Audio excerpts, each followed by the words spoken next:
On accueille Miss Tahiti 2022. Yaorana Herenui Tuhayava. Yorana, Sophie. Merci d'être présente ce soir sur le plateau de Tahiti Nui Télévision. Tout d'abord, toutes nos félicitations Merci. pour ce sacre.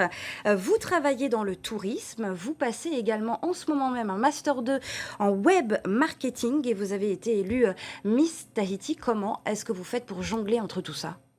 Écoute, c'est une très bonne question. J'ai essayé de m'arranger avec le CNAM, là où j'effectue mon master web marketing, mais aussi avec mon travail, parce que je me suis dit que Miss Tahiti, c'est l'aventure d'une vie et que je voulais la vivre pleinement.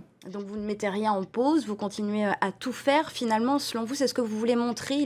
On peut allier beauté, intelligence et courage surtout. Oui, exactement. C'est vraiment ce que je voulais mettre en avant, c'est que oui, Miss Tahiti, elle doit être belle, elle doit bien représenter la beauté polynésienne, mais lorsqu'elle va partir en France, il faut aussi qu'elle soit un minimum cultivée, qu'elle sache bien s'exprimer, qu'elle soit aussi à l'affût de l'actualité locale, c'est sûr, mais aussi internationale. Donc oui, j'essaye de faire en sorte que j'ai mon master, en tout cas je vais tout faire pour. Et c'est vrai que là, les examens approchent assez rapidement. Et voilà. Quel est le rôle d'une Miss dans la société?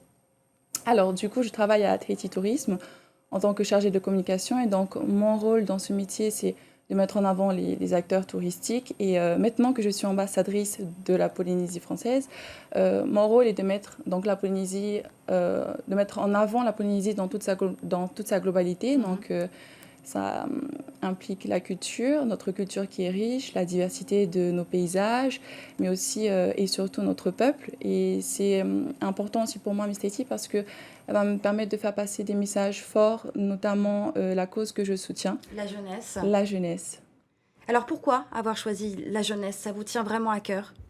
Oui, alors la jeunesse, parce que je me dis que j'ai eu la chance d'avoir été quand même bien accompagnée depuis mon enfance, entourée d'amour avec ma maman. Bon, mes parents qui sont séparés, mais j'ai quand même grandi dans cet amour, dans un foyer avec beaucoup d'amour.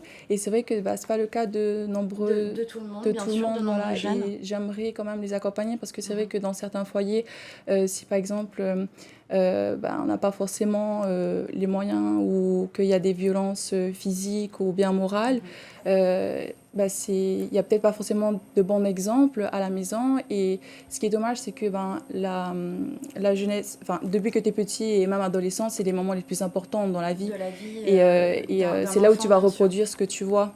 Et donc, vous désirez œuvrer dans ce domaine de la jeunesse. Voilà. Merci pour ces premières réponses. Herenui, on va parler de Miss France. Évidemment, c'est dans 4 mois. Le concours Miss France qui a évolué, puisqu'on accepte désormais les tatouages, ce qui est bien pour nos Miss à nous ici en Polynésie, mais qui maintenant intègre les transgenres. Il y en aura une d'ailleurs à ce concours 2022. Qu'est-ce que vous pensez de toutes ces évolutions ? Alors oui, donc en effet, la société en général a évolué, Miss France notamment, les règles, les conditions ont changé. Et c'est vrai que la beauté extérieure, c'est quelque chose, c'est important, mais je trouve que la beauté intérieure prime. Donc là,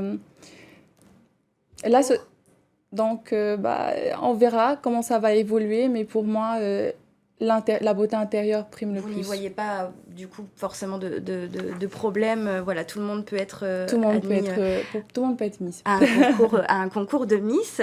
Dernière question sur les préparatifs. Cette nouvelle aventure, après Miss Tahiti, vous allez être embarquée dans celle de Miss France dans 4 mois. Comment est-ce que vous vous sentez à cette idée ?